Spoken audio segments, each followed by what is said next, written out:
Indudablemente, la parte de cultura alimentaria no es solamente un tema que manejamos nosotros, sino que también es un tema donde pues nuestra médica cardióloga, la doctora Sandra, y nuestro gran grupo de enfermeras y auxiliares de enfermería van a aportar mucho a las diferentes familias que hacen parte de este nuevo proyecto.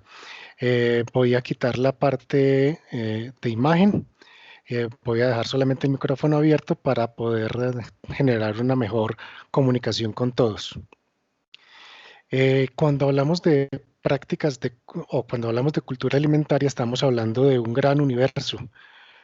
Una cosa es si nos trasladamos al Huila, otra cosa es en Guajira y si vamos a Chocó es otro mundo con respecto a la cultura alimentaria. Nuestro país se caracteriza por la gran riqueza, tanto de alimentos, de fauna, de flora y obviamente de preparaciones con las cuales contamos en más o menos unas 5 o 6 regiones alimentarias a través de todo el país.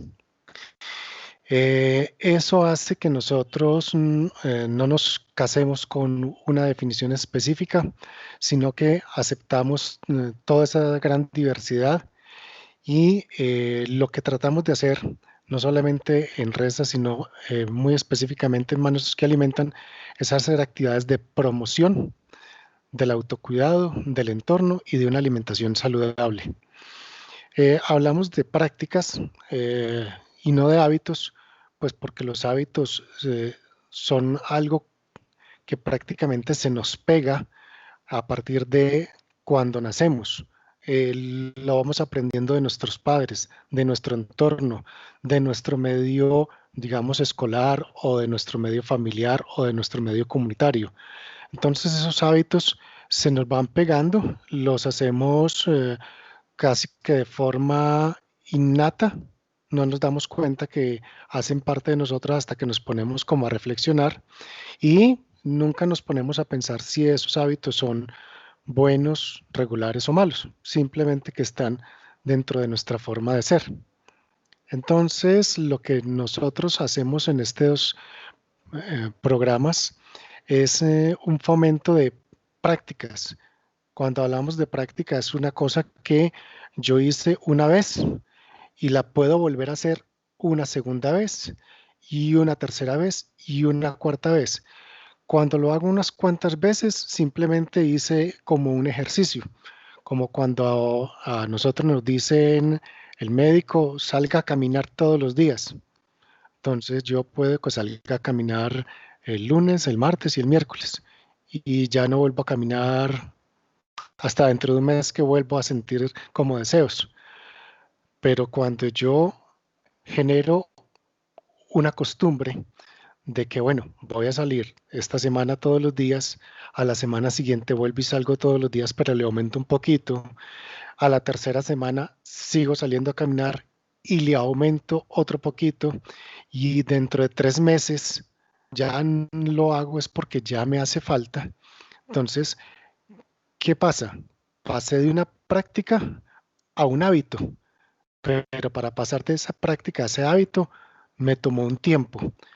Los psicólogos y los estudiosos de esta parte de los hábitos y las prácticas dicen que mínimo deben haber 45 días donde uno haga de forma repetitiva y de la misma forma esa práctica para que se me convierta en un hábito.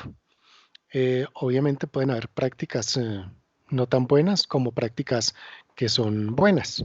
Aquí vamos a tratar de identificar en este proceso de trabajo con las familias aquellas prácticas que de pronto pueden estar generando alguna situación eh, contraria a la salud y al bienestar de la familia para poder tratar de transformar ese hábito en una práctica más favorable o en una práctica que le permita eh, mm, llevar a cabo una vida más placentera, más saludable, con menos riesgos. Entonces eso es básicamente lo que vamos a tratar de hacer en este proceso. Recordar que la comida no es solo comida, somos lo que comemos y comemos lo que somos. Por lo tanto, el acto de sembrar, pescar, transformar, cosechar, toda esta visión es lo que construye la cultura, un sentido y una identidad. Eso pues lo dijo una persona muy reconocida hace muchos años, un señor llamado Alexander von Humboldt, eh, del Instituto de, perdón, el señor Bridge Baxter del Instituto von Humboldt. Lo que nos está queriendo decir él es que esos platos que vemos ahí, esa es una foto del Amazonas, del programa Reza Étnico, esos platos que preparamos ahí son, son parte de nosotros, porque no solamente son lo que comemos, sino son lo que cultivamos. O sea, hacen parte de lo con que nosotros nacimos y con lo que vamos muy posiblemente a morir, porque lo tenemos ahí disponible. Es lo que aprendí a comer, es lo que disfruto y es lo que me alimenta día a día para poder estar sano, fuerte, creciendo vigoroso. ¿Cuáles entonces van a ser las prácticas que vamos a fomentar dentro de esa cultura? O sea, tenemos que partir por algo que nos decía Ángela hace un buen rato al comienzo de la tarde, y es que nosotros tenemos que empezar por conocer cómo están estas prácticas o cómo están estos hábitos en nuestras comunidades. A veces cuando lo hacemos de forma presencial es mucho más fácil que hacerlo de forma virtual, pero cuando nosotros preguntamos a esas familias, ¿y ustedes qué comen? ¿Y ustedes a qué hora se levantan? ¿Y usted, quién prepara el desayuno? ¿Y qué desayunan? En una conversación muy fluida con ellos, nos vamos dando cuenta de cositas que podemos ir aportando desde nuestra experiencia profesional. Y digo profesional porque aquí sí les voy a pedir un favor. Ustedes son todos profesionales, tanto en la parte de producción de alimentos como en la parte de cultura alimentaria.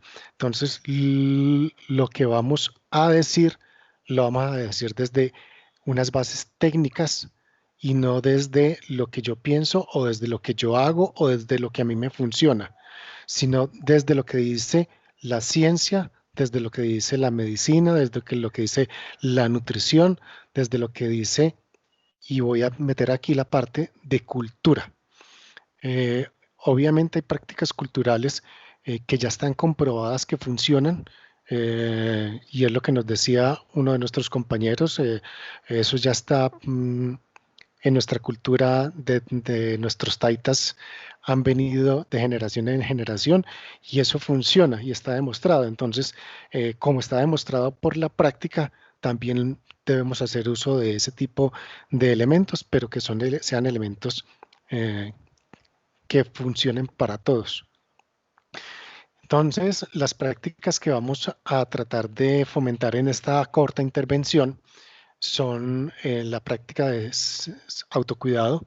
Cuando hablamos de autocuidado, pues inmediatamente eh, nos llega a muchos la expresión de que el autocuidado es que tanto me quiero yo a mí mismo. Cuando yo me quiero a mí mismo, entonces me cuido, no me hago daño. Entonces de ahí viene la palabra autocuidado. De si yo me quiero, me cuido y hay unas actividades que me ayudan a reflejar ese cuidado en mi cuerpo y hacia mi comunidad, hacia mi familia, hacia mi entorno. Y una de ellas es, por ejemplo, la higiene corporal.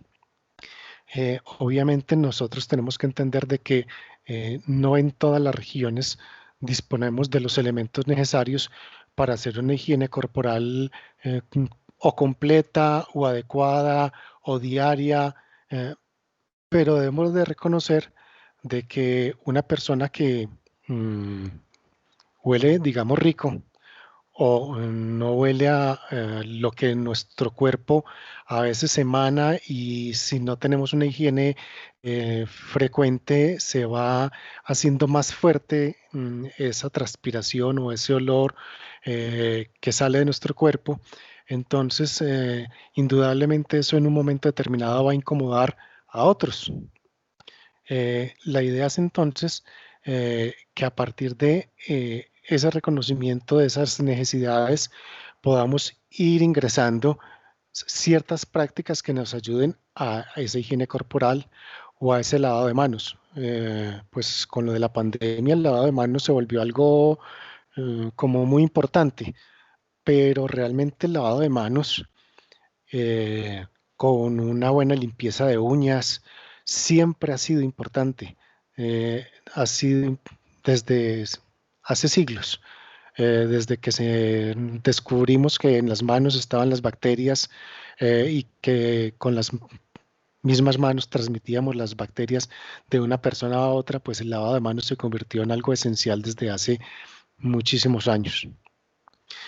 Cuando hablamos de la higiene de la boca, pues digamos que muchos no reconocemos que la digestión empieza en la boca. O sea, el hecho de comer no es llenarme, el hecho de comer es masticar, el hecho de comer es saborear, el hecho de comer es mm, tener un momentico ese alimento en la boca y pensar en quién lo preparó, cómo lo preparó, el esfuerzo que esa persona hizo, y tratar de identificar esos sabores, esos gustos, eso que esa persona cuando preparó el alimento quiso transmitirnos, y disfrutar obviamente de ese alimento lo más posible, porque algunos tenemos la posibilidad de desayunar, almorzar y comer, otros no. Entonces, muchas veces cuando hay escasez es cuando más disfrutamos de esos pequeños bocados. ¿Y por qué hablar del sueño seguro? Reconocerte que nosotros, para poder hacer una actividad agrícola, profesional como la que ustedes elaboran, necesitan el día anterior haber tenido un descanso suficiente para poder iniciar nuevamente una labor con agrado, con gusto, de manera que les vaya a rendir el día, y que obviamente no todos dormimos en las mismas proporciones.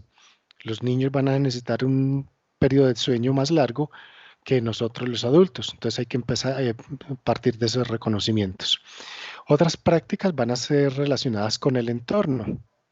Así como nosotros nos queremos y nos cuidamos a nosotros mismos, pues otra forma de manifestar ese querernos a nosotros mismos es cuando cuidamos ese ambiente, porque en ese ambiente es el que nos va a permitir que no nos enfermemos o que nos enfermemos con menos frecuencia. Ese ambiente es el que psicológicamente, si es agradable a mi vista, a- de que yo pueda decir, uy, tan rico llegar a la casa, o tan bueno sentarme acá en la puerta de la casa, o tan bueno sentarme acá en el corredor. Eso va a generar un bienestar mental, además de el bienestar físico que lo estábamos buscando con el autocuidado y más adelante con la alimentación. Pero para poder tener esas prácticas saludables tenemos que empezar como ciertas cositas, por ejemplo, el orden en el hogar. Eh, Muchas veces uno entra a un hogar, cualquier casa, no tiene que ser pobre o rica, sino de cualquier casa, y uno alcanza a ver, digamos, ropa tirada por toda parte, zapatos por toda parte, los juguetes de los niños también regados, eh, digamos que cosas de la cocina, una olla, un vaso, un plato puesto por allá junto a una cama o algo en otro sitio sin lavar. Entonces, eso va generando como una imagen de desorden, de como esto, ¿por qué está aquí? Esto no debería estar acá. Y eso va generando en los habitantes del hogar, digamos que ciertas situaciones de estrés, sobre todo si en la persona hay alguien que se preocupa por el orden. Generalmente, pues nuestra cultura es más machista, y las actividades de orden y aseo están generalmente eh, en cabeza de la mujer, cosa que no debería ser así, pero digamos que es como lo tradicional. Entonces, si ella es la que ordena y los otros se están desorganizando, pues van a empezarse a generar tensiones a nivel del hogar que va a hacer que esto no sea saludable para el ambiente de las personas y en especial de esa persona que sí le gusta tener las cosas en su lugar y en forma adecuada. Mencionaba lo del aseo del hogar. Obviamente, las cosas no pueden estar descargadas, llamémoslo así, en una sola persona. Si acá convivimos 7, pues los 7 tenemos que colaborar de alguna forma para mantener ese orden y ese aseo de ese espacio agradable. Obviamente casi todas nuestras familias tienen niños. Nuestras viviendas generalmente están divididas, sobre todo en la zona rural, en la parte de los dormitorios y generalmente en la parte de afuera está la disposición de excretas y basuras y digamos que cerca de allí está la parte de la preparación de los alimentos. Normalmente también hay niños, pueden haber adultos mayores o personas en estado de embarazo. Y cuando nosotros tenemos todos estos espacios, pues tenemos que cuidar de todos ellos para evitar que se generen accidentes. Yo les colocaba a otro grupo el ejemplo de que casi siempre en nuestras casas hay un perrito o hay niños y nuestro lugar de preparación de alimentos está afuera, en una chocita o en, en un espacio que armamos donde está el fogón y donde picamos los alimentos, los lavamos, los cocinamos. Entonces allí hay fuego, hay candela y los niños están corriendo de aquí para allá, muchas veces jugando con el perro. Y de aquí también lo que decía Mario de encerrar ciertos animalitos como las gallinas, pues la persona que está preparando los alimentos está en ese oficio y de pronto se puede voltear o algún niño atravesarse o muchas veces los niños jugando van y buscan refugio en la mamá y la pueden hacer mover bruscamente y la pueden hacer cortar o la pueden hacer derramar algún líquido caliente. Entonces, nosotros tenemos que prevenir esos posibles accidentes y los tenemos que detectar. El hecho de que, no, es que siempre hemos vivido así, aquí casi nunca pasa eso o no nos ha llegado a pasar, no significa que no les pueda pasar. Entonces, lo que nosotros tenemos que hacer es tener esa visión de mirar qué puede llegar a pasar para hacer actividades de prevención frente a los diferentes accidentes. Y una vivienda y un ambiente saludable, pues es aquella que nos va a proporcionar bienestar, tanto físico como psicológico. Entonces tenemos que procurar, no sé, tenerla en la medida, por ejemplo, de lo posible, una pintura. Uno dirá, no, pues ¿qué va a pintar? Pero cuando se pinta con cal, la cal ayuda a alejar ciertos insectos. Entonces eso me va a generar un doble beneficio. Voy a alejar insectos, pero además lo va a ver agradable a la vista porque lo va a ver, digamos que de un color blanco o rojo, bueno, el color que me gusta a mí pintar. Entonces eso va a ayudar a generar este tipo de ambientes saludables. Y obviamente las prácticas de alimentación saludable. En alimentación saludable, lo primero que se nos viene a todos a la cabeza es una manipulación higiénica de alimentos. Es hacer que los alimentos que nos consumimos no nos vayan a causar daño. Y eso lo logramos preparando de forma adecuada los alimentos, cocinándolos bien, manteniendo fríos los alimentos que son fríos, no permitiendo que los alimentos crudos se mezclen en algún momento o se unten de alimentos crudos con cocidos, de manera que haya una contaminación entre estos, utilizar agua segura, o sea, debo lavar los alimentos porque ellos, pues muchos de ellos vienen de la tierra de la que estamos cultivando, entonces para el consumo tenemos que utilizar un agua que me garantice que voy a quitar no solamente las impurezas visibles, sino también cierta parte de las impurezas invisibles. Entonces, tenemos que hacer un buen lavado de alimentos. Obviamente el almacenamiento influye mucho para que estos alimentos me duren. Mario mencionaba las conservas hace un rato. Si yo tengo, por ejemplo, una cantidad de tomates y no me los voy a consumir todos, pues puedo hacer varias cosas con ellos. Y una de ellas es almacenarlos en forma de conserva.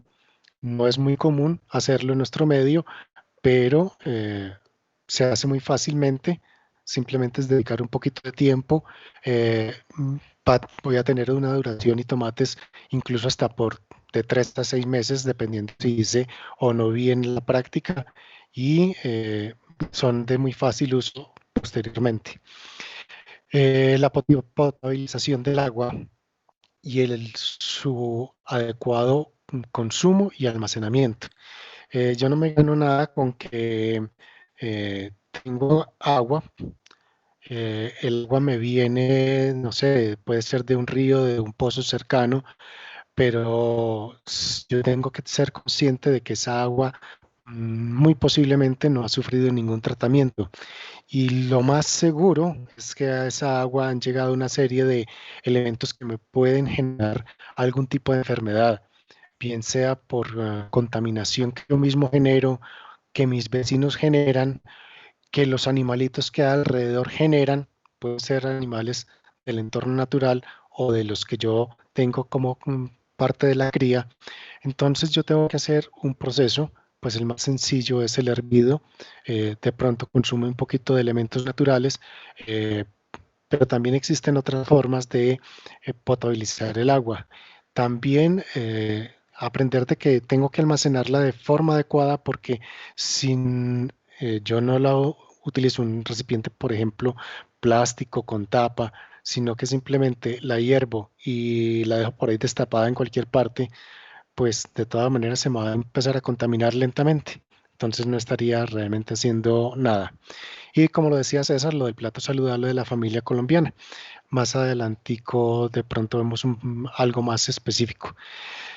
Estas son, digamos que las principales prácticas. La idea con estas prácticas no es entrar en contraposición de lo de las prácticas de, por ejemplo, una cultura como la Guayú o los arhuacos o las personas que viven en el Huila, sino analicemos cómo se dan estos elementos en esas culturas y qué podemos entrar como a mejorar o a tratar de cambiar en la medida de lo posible si realmente la cultura lo permite. Obviamente tenemos que pensar en el patrimonio agroalimentario. Yo no puedo hacer un plato saludable si no reconozco lo que hay en la región, lo que se cultiva en la región, lo que se come en la región. Entonces, por eso hablábamos de los productos agrícolas, tanto crudos como procesados, porque obviamente nos decía una compañera esta mañana, ella conoció un producto, no recuerdo el nombre que mencionó, de donde sacaban varias preparaciones, sopas, harinas y una serie de elementos que les permitían a ellos su alimentación. Reconocer que hay un ciclo productivo de los alimentos, entonces que de acuerdo a ese ciclo vamos a tener alimentos, aunque ya Mario explicó que podemos hacer una forma de cultivo que me va a permitir tener alimentos casi todo el año. Entonces, a utilizar esos conocimientos para tener esa rotación de esos cultivos y de esa forma mantener un ciclo productivo para poder tener una alimentación variada y balanceada todo el año. Hay una serie de conocimientos que están asociados a los alimentos, sobre todo en nuestras culturas, que hay alimentos que son calientes, que hay alimentos que son fríos, que hay alimentos que son ácidos, que hay alimentos que sirven para, digamos, curar o disminuir ciertas males o ciertas dolores, dolencias, como lo queramos llamar, dentro de nuestra comunidad. Entonces también tenemos que, junto a la parte nutricional, tenemos que tomar esos conocimientos y decir, bueno, si esto es bueno para esto y para aquello, entonces utilicémoslo de forma que la comunidad realmente vuelva o haga un uso permanente de esos alimentos. ¿Cómo se distribuyen los alimentos en el hogar? Es algo importante.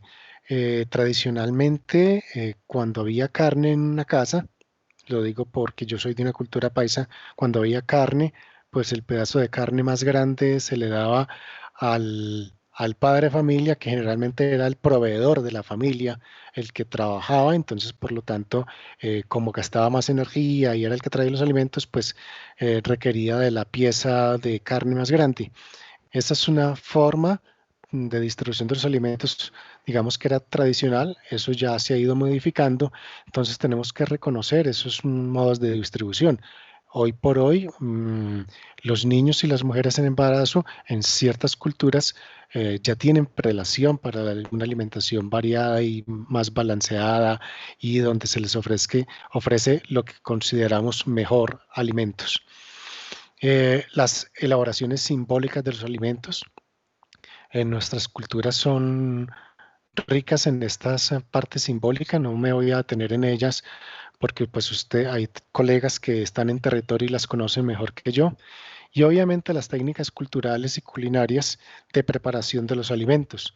Eh, pues desafortunadamente no he tenido el placer de ir a La Guajira, pero sí he tenido el placer de ir a varias partes del Chocó, al Amazonas, donde realmente tiene unas técnicas de preparación de los alimentos que los hacen realmente que uno los disfrute al máximo porque son de mucho sabor, de mucho color, muy agradables. Entonces hay que reconocer esas técnicas y saberlas utilizar.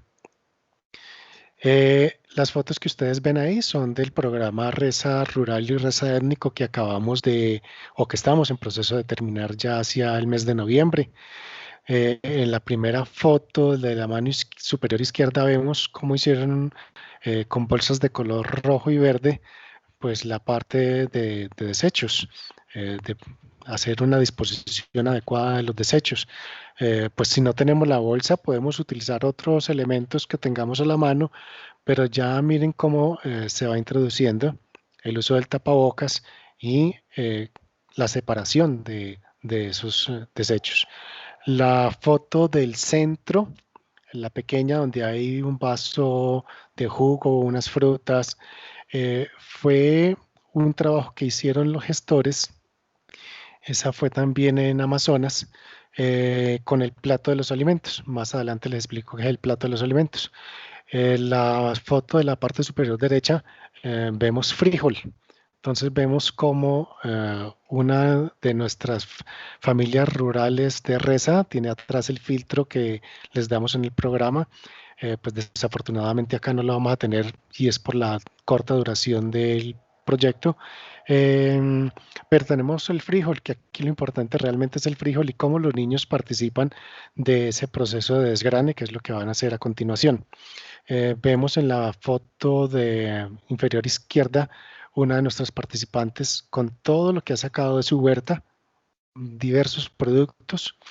En la parte central vemos una señora haciendo, a pesar de que el piso es en tierra, está barriendo su entorno, lo está poniendo agradable, está evitando que se acumulen basuras, que lleguen roedores, otra serie de insectos a ese sitio y está haciendo de su casa, que la vemos ahí al fondo, una casa agradable a la vista de todos.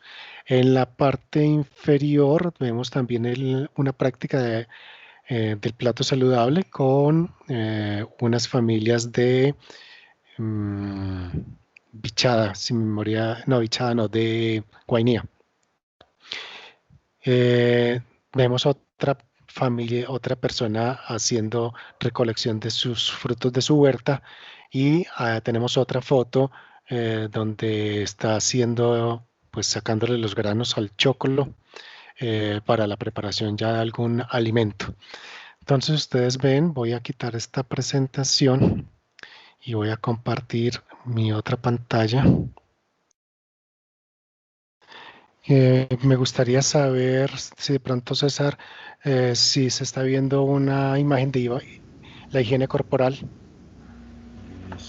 Sí, señor, sí está la higiene corporal. Bueno, no me voy a detener en la parte de higiene corporal, simplemente que no es solamente el baño diario, la higiene corporal también simplemente es no tener piojitos como los que muestra ahí la niña que le están saliendo del cuero cabelludo, lavarse las manos, recordemos que evita enfermedades y salva vidas. Obviamente ya hay mucho sobre el lavado de manos, hay videos, hay de todo. Esto simplemente es lo que Ministerio de Salud tiene o ha tenido durante varios años con respecto al lavado de manos. La higiene de la boca. Resaltarte que lo que se necesita es un cepillo de dientes, un poquito de crema dental. Por acá alcanzan después, de pronto ustedes a leer que la crema dental se usa en cantidades menores al tamaño de una lenteja. Perdón, Juan Carlos. Juan Sí, Carlos. Algunas personas dicen que no alcanzan a ver, es que la imagen para llegarles a muchos se puede demorar un poco más, dependiendo de sí, dónde estemos. Y pues en mucha parte de esta imagen tiene letra en color blanco, pero no es que sí, no se esté proyectando, sí se está proyectando. Entonces cada que cambie la imagen, dale 2 segundos para que la puedan ver. para que lleguen. Listo, perfecto. Entonces, por ejemplo, en la parte de higiene oral no es necesario cepillarse las 3 veces al día como muchas veces nos han enseñado a nosotros. Con 2 veces al día es más que suficiente. Y los niños menores de 6 meses no se debe cepillar los dientes con crema de dientes. Se les debe hacer una limpieza con un copito de algodón o con un trapito limpio. Se les debe hacer la limpieza de la encía para evitar que cuando les salgan los dientecitos ya vengan con caries. Y esos primeros dientecitos también se deben limpiar, pero muy suavemente con un trapito limpio o con un algodoncito. Preferiblemente el trapito porque el algodón a veces deja pedacitos de algodón y eso puede causarle molestia al niño. Entonces, un trapito limpio se limpia con suavidad esos dientecitos del niño. Obviamente, no tragar, no, a los niños hay que, sobre todo los escolares, hay que enseñarles que no se traguen la crema de dientes, a pesar de lo bueno que sepa, sino que es para untarla en los dientes, dejarla actuar con el cepillado, dejarla actuar y después hacer enjuague con abundante agua. Eh, Voy a bajar otro poquito. Dormir bien, no me voy a detener en dormir bien. Ya mencionamos algo, los entornos no me voy a detener en los entornos. Quiero llegar es al plato saludable. Manejo de basuras, ustedes también lo saben hacer. Manejo. Bueno, voy a detenerme aquí un momentico en el manejo de las basuras. Para el manejo de las basuras es algo triste que todavía nosotros tengamos en nuestras zonas rurales la costumbre de tirar las basuras al río, a donde nace la quebradita, o simplemente tenemos un espacio ahí donde no tenemos ni animales, ni cultivos, ni nada, y allá van a templar nuestros desechos.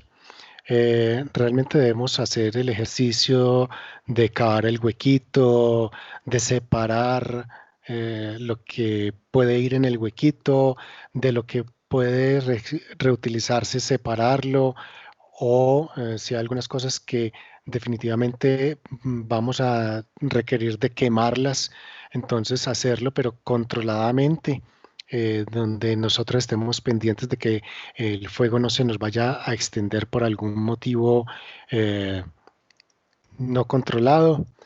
Y obviamente desde la misma cocina, empezar a hacer esa disposición de cáscaras, de desperdicios de frutas, de verduras.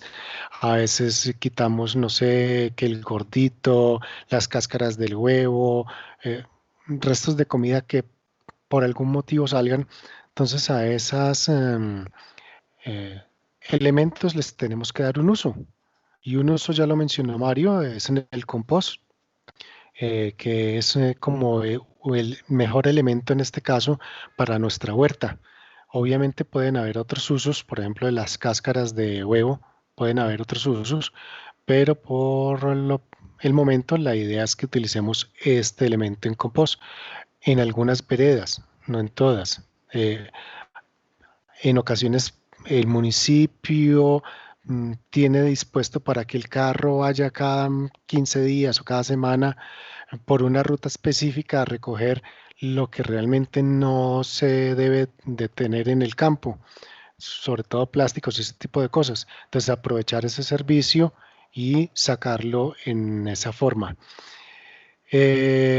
Obviamente, si hablamos del cuidado de las gallinitas, de los cuyes, o a no olvidar que nuestras mascotas, perros, gatos, también son animales que requieren su vacunación, su desparasitación, su baño y que también requieren un buen trato.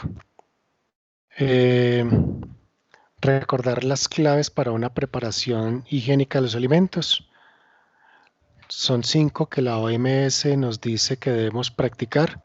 Una es la limpieza, la otra es separar los alimentos, los crudos de los cocidos y utilizar adecuadamente la carne, el pollo, el pescado y otros alimentos crudos con cuchillos y tablas de cortar y picar. Cocinar completamente, tratar de no recalentar, usar temperaturas seguras, o sea, caliente lo caliente, frío lo frío, no dejar a temperatura ambiente los alimentos porque se nos van a contaminar más fácilmente y utilizar alimentos y agua segura.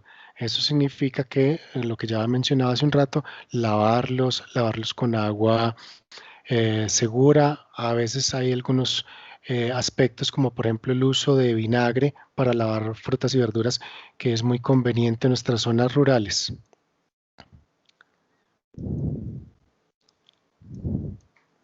También existe forma de hacer tratamiento de agua a nivel de nuestro hogar, haciendo filtros caseros, eh, haciendo uso de la temperatura o de la adición de cloro, que es relativamente sencilla, pero hay que tener cuidado de que no es una jeringada, no es una copa, no, de acuerdo a la cantidad de agua que tengamos para higienizar, pues va a ser la cantidad de cloro y generalmente son en gotas.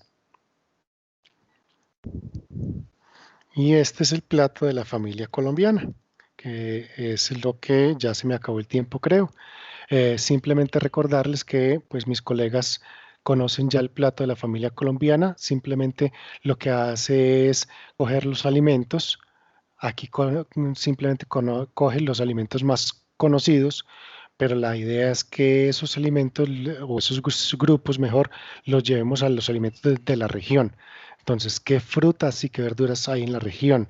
¿Realmente hay leche o productos lácteos? Realmente las cabritas las estamos utilizando para que nos den leche y podamos hacer otra serie de productos derivados de la leche como la mantequilla y el queso y los yogures, que también de las cabritas se puede sacar esos alimentos. ¿Qué elementos que me proporcionan proteína, como las carnes, como el huevo, como las leguminosas, hay en la región? A veces son los que se cazan, otros son los que se crían y el uso de grasas y azúcares. Y pues acá nuestra doctora Sandra Martínez nos va a enseñar mucho de la mala o buena influencia que tiene el uso de azúcares y grasas en nuestro organismo para nuestro corazón. Y obviamente, pues no solamente son las azúcares y las grasas, sino que consumamos las porciones y las cantidades adecuadas de acuerdo a nuestro estado fisiológico. No es lo mismo una mujer en embarazo a una mujer que pues no esté en ese estado de gestación. Lo mismo no es una adolescente embarazada que una mujer de 25 años embarazada. La adolescente está todavía creciendo, todavía está en proceso de su formación física y ya está necesitando energía para formar un nuevo ser en su vientre. Entonces, todas esas diferencias hay que tenerlas en cuenta. Nuestros adultos mayores, desafortunadamente, no tuvieron un buen proceso de higiene oral. Muchos tienen una pérdida de dientes bastante pronunciada. Entonces, la preparación de estos alimentos se requiere que las consuman todos los alimentos que estamos mencionando de todos los grupos, pero obviamente su preparación va a ser diferente, va a ser especial, pues para que no se pierdan nutrientes, pero también para que los puedan consumir de una forma adecuada. Los niños son un grupo prioritario, sobre todo en la región de Guajira, Chocó, Magdalena, Cesar.